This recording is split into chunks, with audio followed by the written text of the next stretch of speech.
మీరు ఎప్పుడైనా దేవుడిని ఇలా అడిగారండి? అయితే ఎప్పుడు అడగలేదైతే నేను ఈ వాక్యం చెప్తాను, ఒకసారి వినండి. 1 యోహాను రాసిన పత్రిక 2వ అధ్యాయం 15వ వచనం. దేవుడి చిత్తమును జరిగించేవాడు నిరంతరము నిలిచును. ఆమెన్.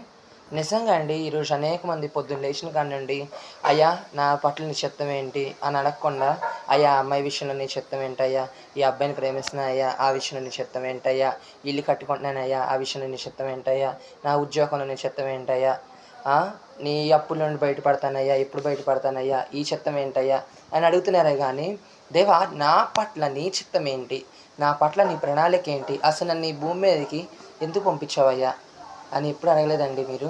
ఒకవేళ ఎప్పుడు అడగకపోతే ఈరోజు నేను ట్రై చేయండి, దేవుడు గొప్ప కార్యం చేస్తాడు మీ కుటుంబంలో. అలాగే భక్తుడైన సొలొమోను అడిగాడండి దేవుణ్ణి, అయ్యా నా పట్ల నీ చిత్తం ఏంటి, నా పట్ల నీ ఉద్దేశం ఏంటి, నన్ను ఈ భూమి మీదకి ఎందుకు పంపించావు అని సొలొమోను అడిగినప్పుడు దేవుడు సొలొమోనుకి జ్ఞానం ఇచ్చాడండి.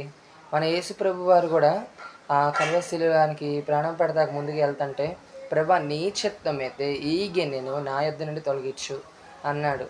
కానీ దేవుడు అన్నాడు, ఓపిక పట్టు నేను నా పని చేయిస్తాను అని చెప్పినప్పుడు దేవుడైన మన యేసు ప్రభు వారు ఆయన అన్నాడు, నీ చిత్తం కాదు నా చిత్తం కాదయ్యా నీ చిత్తమే నెరవేరును గాక అన్నాడండి. దేవుడు సమర్పించుకున్నాడండి తన తండ్రికి. అలాగా మీరు ఈరోజు దేవుడిని, దేవా నా పట్ల నీ చిత్తం ఏంటి, నా పట్ల నీ ప్రణాళిక ఏంటి అని అడిగినప్పుడు దేవుడు మీ కుటుంబంలో కూడా గొప్ప కార్యం చేస్తాడండి. ఈ వీడియో మీకు నచ్చినట్లయితే దాదాపు 10 మంది షేర్ చేయండి. అలాగే నాకు లైక్ చేయండి, నన్ను ఫాలో చేయండి. Praise the lord. Good morning.